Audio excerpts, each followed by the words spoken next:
Bienvenue au podcast, au Pelado Diffusion, numéro 3 de la Cité collégiale de Innova Cité. Et me présente Yves Bourgeois. Moi, c'est Michel Singh. Puis on est bien content de vous avoir avec nous aujourd'hui.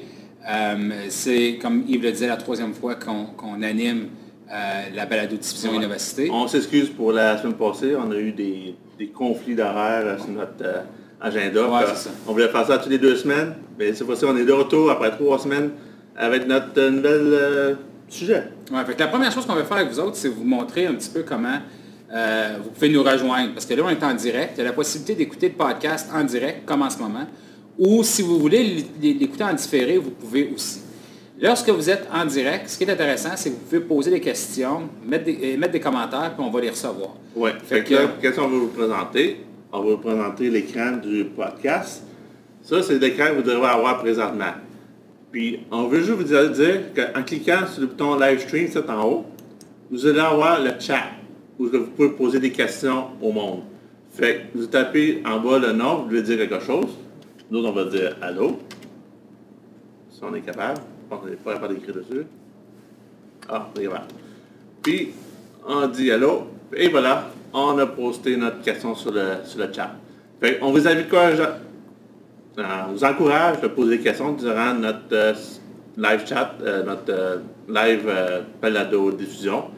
Nous envoyer un message si vous avez des questions sur les sujets qu'on pose. On a notre réalisateur Nicolas Hughes qui est à côté de nous autres. Lui, il va être là pour répondre aux questions que vous avez. Puis il va nous diffuser des questions pour expliquer en ligne c'est quoi les questions que vous avez. Aussi, si vous voulez vous abonner à notre blog où les archives du podcast sont déposées, vous pouvez aller au innovacité.com. Là, il faut faire attention parce qu'il n'y a pas d'accent sur le E dans l'adresse Internet, c'est innovacite.com. Puis ici, c'est notre blog. Notre blog, on ajoute des informations de façon semi-régulière, puis on dépose nos podcasts, nos archives de podcasts dans le menu podcast. Autre chose intéressante avec le blog, c'est que vous pouvez vous abonner au blog pour recevoir nos nouvelles par courriel. Fait que vers le bas de la page principale du blog, il y a un espace où vous pouvez mettre votre adresse courriel. Puis vous êtes alors abonné, puis vous recevez toutes les nouveautés du blog Innovacité. Là, présentement, moi, étant donné que je suis abonné, je ne peux pas me réabonner, mais quelqu'un qui n'est pas abonné verrait la petite boîte lui permettant d'insérer son adresse courriel. Oui. L'autre chose, je vous ai remarqué aussi sur le blog innovacité.com, on a mis un nouveau tab qui s'appelle Podcast. Oh, OK. Correct. Mais nos archives sont là, les épisodes vont être là, puis au fur et à mesure qu'on fait les épisodes, on va les afficher là. Yes, sir. L'autre affaire qu'on vous demande aussi, c'est s'il vous plaît vous abonner à Innovacité, puis avoir le plus de monde qu'on peut, parce que nos chiffres sont un peu bas, puis on s'est encouragé le monde à venir nous voir plus souvent. Juste en passant. Deuxième chose, on a tout pas la nouvelle personne. Oui, absolument. On est heureux d'annoncer notre nouvelle ressource en technopédagogie à Cité collégiale. Un prof qui est ici, connu de tous ou à peu près, qui se joint à notre équipe. On est bien content de l'avoir avec nous. Fait qu'on aimerait présenter Suzanne La Bonté. Fait que dis bonjour Suzanne. Bonjour tout le monde. Fait que Suzanne est bien enthousiaste à joindre notre équipe. Puis, tranquillement mais sûrement, vous allez peut-être être interpellé à travailler dans des projets avec Suzanne. Fait que... J'ai bien hâte de vous voir. Vous savez où on est? Au C30-20-30. À bientôt. Salut Suzanne. OK. Notre prochain sujet, c'est l'actualité de... Oui, l'actualité en technologie. Fait que je pense qu'une des choses que moi je trouve intéressante de l'actualité en ce moment, c'est... Je veux dire, on a entendu beaucoup parler d'Apple, on a beaucoup entendu parler de Google dans les différents mots. On entend un peu moins parler de Microsoft. Mais là, Microsoft en revient à la charge, c'est un site. Il parle beaucoup de Windows 8, qui est un nouveau système d'exploitation qui va sortir en preview ou en version démo ou exemplaire, où tout le monde va pouvoir le downloader et l'essayer chez eux. La date qu'ils disent qu'il va sortir, c'est le 29 février, puis le monde ne va pas l'essayer à partir de chez eux. Mais le conseil pas de reformater vos ordinateurs ou quoi que ce soit, mais ça va être un preview, ils appellent ça Windows 8 Preview. Fait que ça va être la nouvelle version de Microsoft. Mais dans Windows 8, ils ont changé l'interface un petit peu. Michel, je ne sais pas si tu veux en parler un petit peu. Ben oui, moi, ce que je trouve intéressant, c'est le positionnement de Microsoft dans l'espèce de climat là, des systèmes d'exploitation, puis des tablettes, puis des téléphones, puis tout ça. Puis, je veux dire, Apple s'est vraiment positionné où ils ont un système d'exploitation pour leur PC qui est macOS, un système d'exploitation pour leur périphérique ou leur tablette qui est iOS. Puis ce qu'on sent chez Microsoft, c'est le goût d'arriver avec un système d'exploitation qui peut un peu tout faire. Fait que je pense que c'est un petit peu l'objectif de Windows 8. C'est ça. Fait que l'interface de Windows 8 va ressembler un petit peu autant au niveau du PC qu'au niveau du téléphone à une interface téléphone. Fait que je ne sais pas si on voit à l'écran. L'écran, on va switcher à l'écran. Bon, on l'a pas manqué. Je pense que c'est en bas, là. On va switcher. C'est pas sur les switches.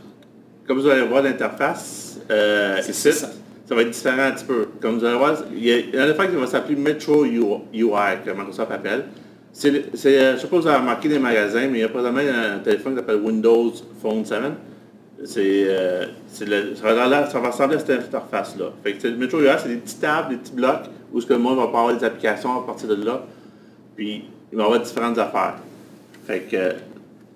Ça va être intéressant à suivre parce que je pense que Microsoft, dans toute la topographie en ce moment, des systèmes d'exploitation et tout ça, a intérêt à arriver avec ce système d'exploitation-là unifié où ce serait possible pour l'usager de prendre sa tablette, finalement, puis arriver à la maison, puis la déposer sur son bureau, puis travailler à même le même outil, autant sa version, pas sa version, mais autant en mode desktop qu'en mode mobile.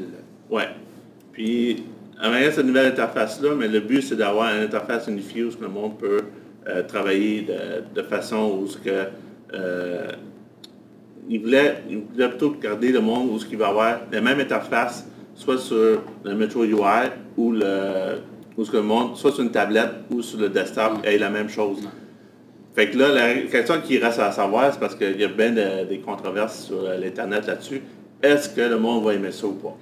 Puis c'est là pour ça que Microsoft a lancé un programme preview, où il va sortir le 29 février pour voir si le monde va aimer ça. La date finale du release, ou la sortie finale du release qu'on Microsoft planifie pour avoir Windows 8, c'est à la fin de l'année 2012. Ouais, fait que ça va être intéressant à suivre. Moi, j'ai bien hâte de voir ça. Fait que Microsoft veut rentrer en charge sur les tablettes. Présentement, c'est Android puis Apple qui mène la balle sur ce côté-là. Là, c'est reste à savoir ce qui va arriver avec Microsoft. Microsoft, le monde dit qu'il faut qu'ils se dégaissent. Sans ça, ils vont perdre le on leur souhaite un meilleur succès qu'avec Windows Vista. C'est ça. OK, cool. Aujourd'hui, ce qu'on voulait faire dans le podcast, c'est vraiment mettre le focus sur les technologies Google. On a des usagers qui nous ont parlé de ça, puis qui nous ont, pas des usagers, mais des personnes nous ont demandé si on pouvait parler de la technologie Google. Fait que c'est ça qu'on va faire aujourd'hui. On va parcourir là, différents outils ou différents éléments que Google nous permet d'utiliser. Je pense que Google, c'est une très grosse compagnie. C'est un des gros joueurs avec Microsoft, Apple et ainsi de suite. Puis, je veux dire, les autres, la majorité de leurs services sont en ligne. La majorité de leurs services, il y a beaucoup de leurs services qui sont gratuits pour les usagers. Fait que c'est un petit peu ça qu'on veut survoler aujourd'hui, dans le fond. Oui.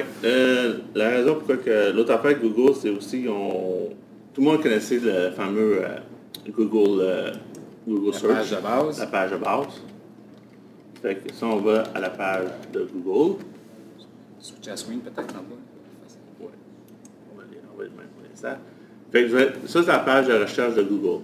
Fait que là-dessus, vous pouvez taper, c'est de l'engin de recherche. Vous connaissez Google, c'est un des meilleurs engins de recherche qu'il y a présentement sur le marché. Mais Google n'a pas juste fait des engins de recherche. Dans les dernières années, ils ont fait d'autres outils sur le web où le monde peut aller et travailler dessus. L'autre affaire, leurs outils sont gratuits. La manière que Google fait pour survivre sur le marché, ils font des annonces publicitaires. Si vous surfez le web, vous faites des recherches, vous avez toutes les annonces. C'est là qu'ils font de l'argent, c'est avec les annonces qu'ils font sur Internet. Puis c'est comme beaucoup d'autres services disponibles sur Internet qu'on qualifie de gratuits. En bout de ligne, c'est parce qu'ils vous vendent de la pub. Là, où c'était des véhicules pour de la pub, que ce soit Facebook ou d'autres types de services comme ceux-là. Fait que Google, je ne compare pas Google et Facebook, mais je veux dire, c'est le même modèle à la base, où c'est un modèle où on offre des services gratuits. En retour, Aujourd'hui, publicité. aujourd'hui, moi, Michel, on va parler des différents outils de Google. On ne pourra pas tout parler des outils Google, mais on va parler des plus populaires. Parce que c'est un des sujets qu'on a regardé aujourd'hui, c'est Google. Puis dans les prochains podcasts ou de la diffusion, on va parler des autres outils de Google qui s'en viennent aussi. Parce qu'il y en a beaucoup, c'est ça. Il y en a plusieurs. Ah ouais. Fait que, pour montrer les différents outils qu'ils ont sur Google, on va aller ici sur Event More. Puis vous allez voir tous les outils que Google ont présentement. Et nous autres, on va juste en couvrir une coupe. Celui-là que le monde connaît le plus ou connaît pas mal, c'est le compte email que Google a qui s'appelle Gmail. Fait en cliquant sur Gmail, on va laisser Michel loguer. Ouais. Moi, j'ai l'honneur d'entrer le nom d'usager puis le mot de passe. Donc, c'est ça, Gmail. Je veux dire, Gmail, c'est un compte email où ça ressemble un petit peu à Outlook, mais c'est un compte où qui est associé à Google. Où Google permet de créer un compte, puis ça vous donne un espace de 8 gigs pour mettre des emails, toutes sortes d'affaires que vous voulez avoir dessus. Qu'est-ce qui est intéressant avec Gmail, c'est que, mettons, tu veux avoir ton email personnel, mettons, tu travailles à Cité, mais tu veux avoir aussi un email personnel chez toi que tu ne veux pas avoir vraiment associé avec ton travail. Fait que Gmail, ça serait un bon exemple pour ça. L'autre chose qui est intéressante avec Gmail aussi, c'était pas aussi associé avec un fournisseur Internet. Fait que plusieurs fournisseurs Internet associent des comptes email à ton compte de fournisseur Internet. Fait que comme ça, ayant un compte Gmail, tu n'es plus obligé d'être associé à un fournisseur Internet. Fait que ça te permet de changer de fournisseur Internet et toujours garder tes mêmes affaires. Ah, c'est intéressant. Puis, je veux dire, une des belles choses avec Gmail, c'est que je pense que dans notre interface Outlook, ici à cette école-là, c'est possible d'ajouter le compte Gmail dans l'interface Outlook. Ouais. Puis, je veux dire, l'employé peut naviguer autant ses courriels corporatifs du collège que ses courriels un peu plus personnels Gmail. Puis, je veux dire, quand on regarde Gmail, ça ressemble un peu à Hotmail. Avant, Hotmail était bien populaire. Hotmail, c'est plus la saveur Microsoft de ce type de service-là. Puis Gmail, c'est plus la saveur Google. Mais je veux dire, Gmail a vraiment fait ses preuves à travers les années. L'autre affaire que tu vas remarquer pour Gmail aussi, c'est qu'il est supporté par tous les téléphones intelligents présentement. BlackBerry, iPhone, Android, tu vas toutes les voir, il y a toutes des tables, puis vous pouvez configurer facilement votre compte Gmail. Fait que nous autres, on recommande fortement le compte Gmail parce qu'il y a beaucoup d'outils qui vous offrent là-dedans. Fait on vous laisse, vous autres, vous exposer côté Gmail, mais comme vous pouvez voir, il y a toujours le inbox, le share, le send mail, tout est là comme un compte email ordinaire. Puis l'autre affaire qui est le fun, c'est qu'une fois que tu as créé ton compte Gmail, ben là, tu as accès à toute la série d'outils Google. C'est ça. Fait que souvent, c'est le point d'entrée. On va se créer un compte Gmail pour nos petits courriels personnels. Puis à partir de là, ben là, j'ai un compte Google, fait que je suis capable d'avoir accès à toute la panoplie des outils que Google rend disponibles. L'autre outil qu'on va parler dans Gmail, il y en a une petite plaque qui s'appelle Call Phone, c'est dans le bas dans le coin. Avec ce petit outil-là. Mettre ça peut-être screen. Non, mais c'est parce qu'on diffuse, je pense qu'on diffuse juste là. OK, c'est bon. On est correct. Correct? OK. Fait que, là, je ne vais pas te déplacer. Gmail offre un espèce d'appel téléphonique. Qu'est-ce qu'il permet de faire? Ça s'appelle le Google Talk. Ça permet de téléphoner n'importe où aux États-Unis ou au Canada sans frais de longue distance. Puis cet outil-là, tu peux le faire puis signer ton numéro de téléphone sur chez toi ou à la maison. Mais maintenant, si tu pars en voyage, c'est aux États-Unis, tu peux appeler avec Google Talk, Call Phone, aller sur une page web, juste signaler avec ton ordinateur, puis tu peux signer n'importe où aux États-Unis ou au Canada gratuitement, sans le charger. Tu n'as pas vraiment de numéro de téléphone à signer à toi, parce que si tu vas avoir un numéro de téléphone à signer à toi, il faut que tu t'abonnes au Google Talk. Mais moi, c'est intéressant, moi je l'ai utilisé assez fréquemment quand je suis en voyage à l'extérieur de la ville, puis je veux appeler à la maison. Puis j'ai une connexion Internet, disons dans une chambre d'hôtel, une connexion Wi-Fi dans une chambre d'hôtel, puis je vais appeler à la maison.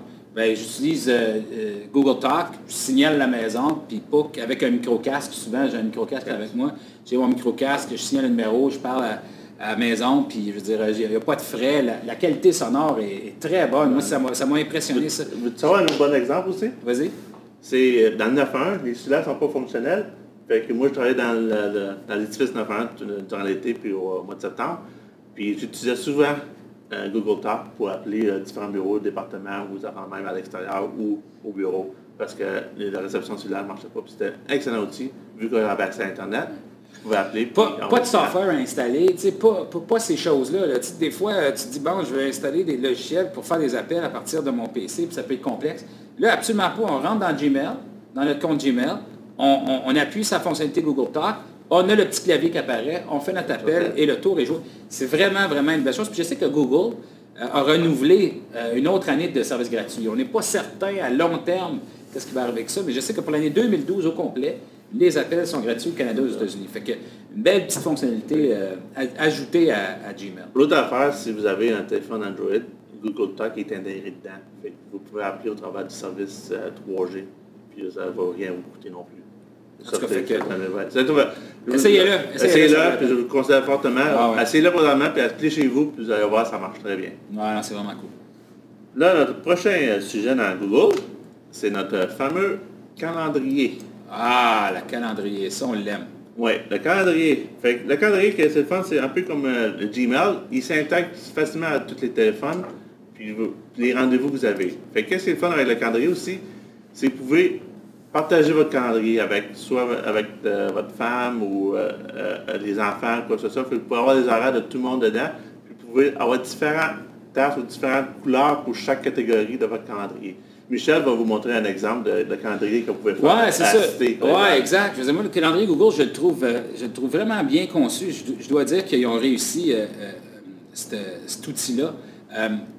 Là, ici, je suis dans un calendrier relativement simple. Je ne sais pas si on voit bien l'écran. Monsieur le producteur, peut-être. Je devrais faire un zoom un petit peu plus. Ouais. Fait que je vais essayer de faire un zoom un peu plus sur le calendrier. Puis, ça vous démontre un peu l'interface. Fait que vous avez votre plage en arrière-plan qui est les journées de la semaine, dans ce cas-ci, fait que la semaine du 12 février. Bon, parfait. Puis, à l'intérieur de cette plage-là, je peux ajouter des événements. Puis, ces événements-là, je dois les associer à un calendrier. Fait qu'il faut faire attention, parce que calendrier et agenda, ça ne veut pas nécessairement dire la même chose dans ce cas-ci. Des calendriers, c'est spécifique à une tâche. Puis, j'ajoute plusieurs calendriers pour avoir une vue globale sur mon agenda. Fait que là, je donne un exemple, où par exemple, j'aurais 4 calendriers, comme prof ici assisté, ou 3 calendriers. J'enseigne le cours commutation 1, j'enseigne le cours gestion des opérations, puis j'enseigne le cours d'orientation. Fait que lorsque j'ajoute un élément dans mon agenda, ou dans, par exemple, si j'ajoute un événement, j'enseigne le cours, j'enseigne le laboratoire du cours commutation 1 de 8 à 10, et j'ajoute l'événement, automatiquement, l'événement va avoir la bonne couleur, la couleur correspondant au calendrier ici, commutation 1. Fait que je vois mon événement, je peux ajouter des événements pour mon cours de gestion des opérations, je peux ajouter un événement pour mon cours d'orientation à l'intérieur du même agenda. Fait que je peux avoir une belle représentativité de l'utilisation de mon temps via plusieurs calendriers. Une des choses qui est également très, très, très intéressante, c'est la possibilité d'exporter finalement ces calendriers-là vers d'autres outils. Fait que chez nous, ici à la Cité, je veux dire, on s'entend au niveau de la livraison de cours, l'outil qui est probablement le plus populaire et le plus employé, c'est Blackboard. Fait que une des belles choses qui peut être faite avec Blackboard, c'est d'intégrer un calendrier Google dans mon cours Blackboard. Fait que ce que ça veut dire, ça, c'est que, par exemple, mon cours commutation 1, le calendrier commutation 1 Google, je peux l'importer dans mon cours Blackboard. Fait que je vais vous donner un exemple de ce que ça peut avoir l'air. Si je vais dans Blackboard, je vais juste déplacer mon petit zoom. Parfait. Si je rentre dans Blackboard,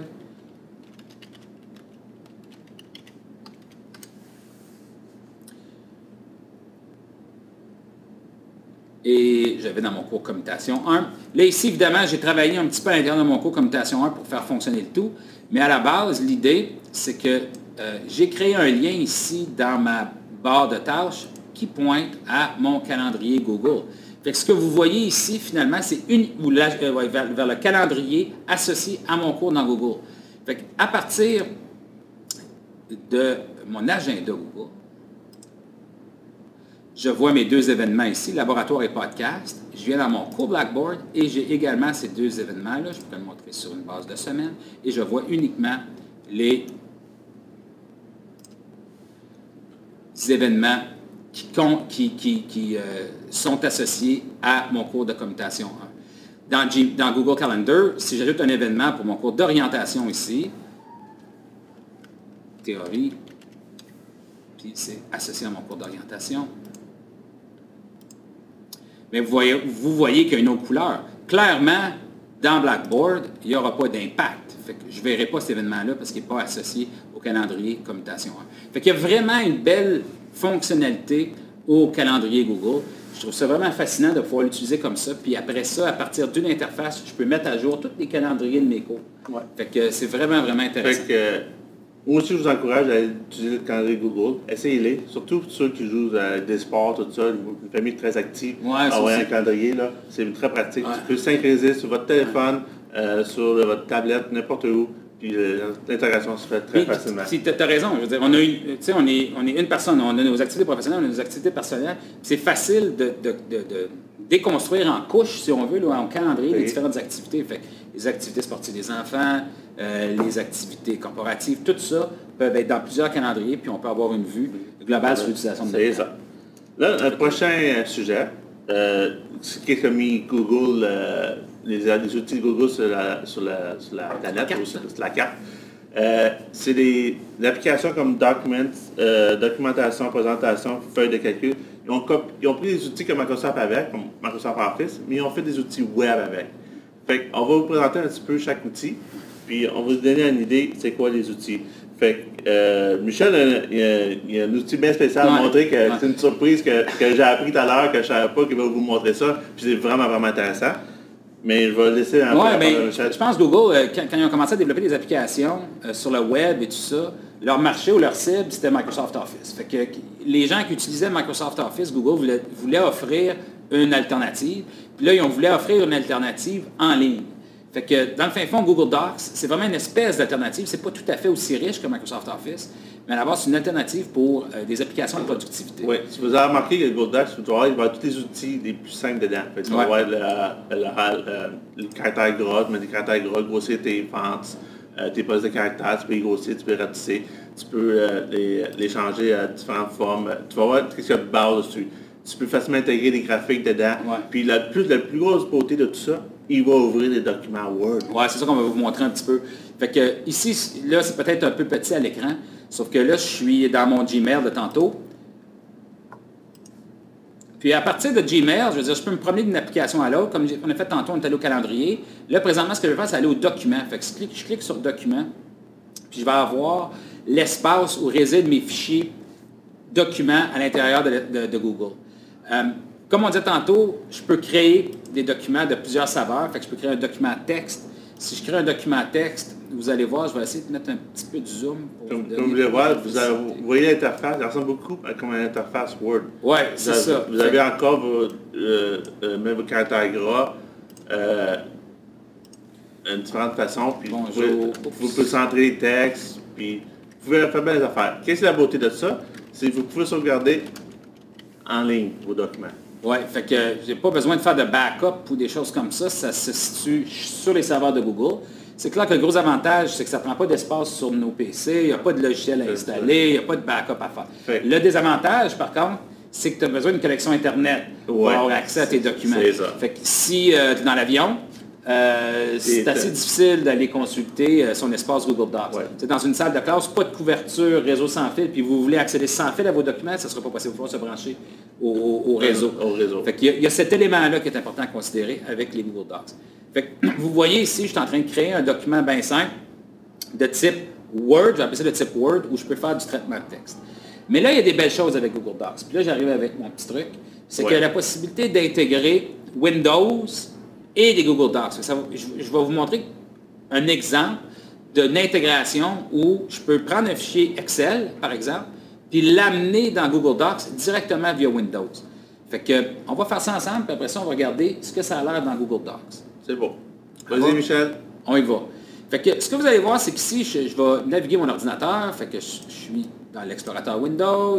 Sur mon ordinateur, j'ai des lecteurs, puis j'ai réussi à connecter ici sur mon Z, mon lecteur, c'est-à-dire ma zone Google Docs.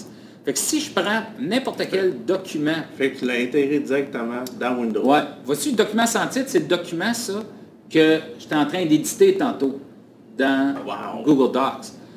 Ici, je peux faire du click and drag, amener un document à Word directement dans ma zone Google Docs. La preuve de tout ça, c'est que si j'ouvre le document sans titre, je devrais ouvrir Word, ça devrait être marqué « Bonjour Yves ». Ah, on va me demander mes crédentiels Gmail.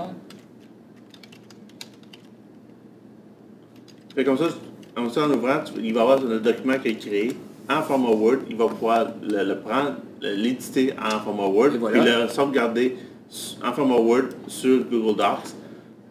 C'est ça. Sur le répertoire, puis réouvrir dans Google Docs. Si maintenant qu'il va ailleurs, puis il n'y a pas Word ou Excel, au moins il y a une interface document de Google pour ouvrir le document ailleurs. Fait que là, si je retourne dans Google Docs, là, j'étais dans mon document Bonjour Yves. Si je retourne à la racine des Google Docs, je vais voir automatiquement ici TP3, on va me dire que c'est un document Word. Fait que c'est une belle façon de faire des backups aussi. Ouais. On peut mettre nos fichiers Word, nos fichiers PowerPoint, par exemple, et ainsi de suite, dans Google Docs. Comment ça se compare à Dropbox? Bien, le gros avantage, la grosse différence entre Google Docs et Dropbox, parce que c'est un bon point, on pourrait parler de Dropbox dans une autre capsule, c'est le fait que Dropbox fait des copies locales des fichiers.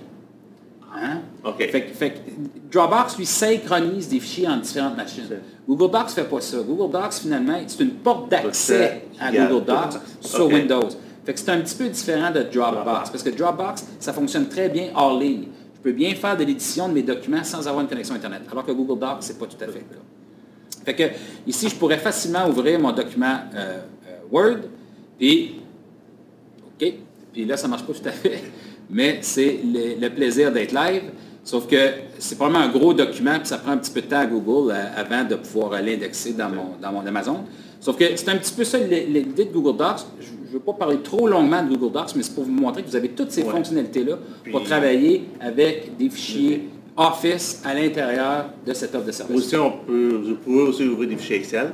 Oui, il va supporter des fichiers avec des feuilles de calcul. Fichiers PDF. Puis il va supporter aussi des PowerPoint. Oui, absolument. Fait que PowerPoint, tu peux ouvrir des présentations, tu peux éditer des présentations que tu as faites avec, puis les modifier, puis envoyer, mettons, aller ailleurs, puis le présenter. La beauté de tout ça, c'est gratuit. Oui, c'est gratuit, puis c'est facile de partager. Fait que si un moment donné, vous voulez partager avec un autre usager Google un document, c'est très facile à faire. Écoutez, je vous recommande, si ça vous intéresse d'investiguer tout ça, venez nous voir ici au C3020. Ça va nous faire plaisir de vous démontrer un petit peu plus de fonctionnalités dans Google Docs. Je veux dire, on pourra en parler pendant les heures, le reste de la journée. L'autre affaire qu'on va parler comme outil de Google, c'est le furteur. Google a sorti un furteur, ça fait 2 ans à peu près qu'il est sorti, il s'appelle Chrome. C'est un outil qui est développé par Google, mais qui a pogné de la popularité des dernières années incroyable. Présentement, Chrome, d'après les statistiques sur Internet, est rendu plus populaire que Firefox. Malgré Chrome fonctionne, il utilise des petits WebKit, des petits engins de petits programmes qui s'associent avec. Puis, c'est le manière que le furteur Chrome fonctionne. Okay. J'ai une annonce à te faire. On a une question de l'auditoire. Fait qu'on pourrait peut-être prendre la question rapidement. Benoît demande, est-ce que Google Docs supporte d'autres formats tels que WordPerfect, OpenOffice ou autres? Il supporte différents formats. WordPerfect, je ne suis pas certain. OpenOffice, oui, il le fait. Fait que j'ai déjà travaillé avec des documents OpenOffice. Puis ensuite de ça, il supporte d'autres formats un peu plus rudimentaires, fichiers texte, des choses comme celle-là. Sauf que WordPerfect, il faudrait vérifier. Mais a priori, j'aurais tendance à se dire non, alors qu'OpenOffice, oui, il le fait, sans problème. Merci pour la question, Benoît. Donc, on continue avec Chrome. Chrome, oui. Fait que Chrome, il est gratuit. Vous pouvez le downloader sur le site web de Google. Puis, c'est un furteur, même chose que les autres. Qu'est-ce que la beauté de Chrome? C'est qu'ils ont mis des outils dedans où tu peux synchroniser tes signets. Fait que si tu as Chrome sur ton PC, puis tu as Chrome sur ton tablette Android, il va synchroniser les signets d'un à l'autre. Oui, absolument. Ça, c'est génial, parce que ça a toujours été un problème. Je sauve mon favori à la maison, j'arrive au travail, j'ai plus mon favori. J'ai remarqué bien que quand je parle d'Android, Android appartient à Google. Fait que les outils que vous allez voir sur un téléphone Android, c'est tous les outils aussi Google qui vont là-dessus. Vous avez remarqué aussi comme iPad, c'est tous les outils d'Apple qui vont être là. Fait que, donner un exemple, c'est sûr que Chrome. Fait que je conseille fortement d'essayer Chrome. Il est vraiment vite, il est très rapide. Mais c'est ça sa force, hein? Je veux dire, il est clairement plus rapide que les autres. Je veux dire, pour les usagers qui sont habitués d'utiliser Internet Explorer ou Firefox ou Safari, vous allez tout de suite le réaliser. Parce que moi, j'ai tout de suite réalisé quand j'ai installé Chrome, puis j'ai commencé à naviguer sur Internet, je disais, j'ai l'impression de partir d'une chevette, puis de m'en aller dans une voiture de course, là, tu sais. Fait que juste pour cet élément-là, je pense que ça vaut la peine. On peut, si vous voulez en savoir plus, envoyez un blog à innovacité.com, puis on va pouvoir en parler plus sur Chrome, des affaires qu'il fait, quelles choses tu peux faire avec, tout ça. Si vous voulez en savoir plus sur ce côté-là, on peut en faire un autre podcast sur ce sujet-là. La dernière chose des outils Google qui fait fureur vraiment sur Internet, c'est Google+. Si vous avez entendu parler de Facebook, mais Google+, c'est le compétiteur à Facebook. Il fonctionne différemment. Il y a une autre stratégie en arrière de Google+. C'est plutôt un cercle d'amis que tu as. Puis là, tu partages des informations à partir de ça. Mais la force de Google+, c'est qu'il y a toute l'idée de l'engin de recherche qui est derrière aussi, tu sais, c'est Google Plus One, puis tout ça. Fait que, je veux dire, Google veut aller chercher une part de marché de Facebook, si on s'entend. C'est clair, net et précis. Sauf que eux autres, qui ont le plus-value d'avoir l'engin de recherche en arrière, qui est là pour ils peuvent s'appuyer sur l'engin de recherche. L'autre affaire que j'ai remarqué de Google+, c'est qu'il est moins, comme pesant dans l'interface. Il est plus léger. Moins agressif au niveau de l'advertisement. C'est ça. Puis tu vas voir qu'il y a moins d'annonces, il y a moins d'affaires, il y a moins de toutes sortes de petits gadgets alentour. Il veut vraiment avoir un sac d'amis, c'est vraiment concentré, basé là-dessus. Fait que ceux qui n'aiment pas Facebook parce que il y a trop d'affaires qui se passent en même temps dans Facebook, peut-être Google+, ça sera un avantage, vous pouvez regarder là-dessus et l'essayer. Mais on s'entend que Facebook est encore le chef de file en matière de réseaux sociaux. C'est ça. Ça, c'est clair. C'est pas prêt de changer, sauf que c'est une belle initiative de Google, puis je pense qu'il y a beaucoup de potentiel dans Google. Oui, c'est ça.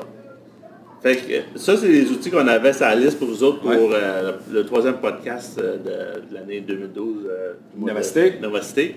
On vous recommande fortement de bloguer, poser vos questions, des sujets. On veut vraiment avoir vos sujets. Qu'est-ce que vous voulez savoir à propos de la cité collégiale, des technologies qu'on a à la cité collégiale. Comment l'utiliser en salle de classe. N'importe quoi, moi et Michel, on va faire des recherches, on va nécessaire pour vous donner le plus d'informations possible sur les différentes technologies qu'on a présentement à la cité collégiale. Fait qu'on se voit dans 2 semaines, dans le fond. C'est ça.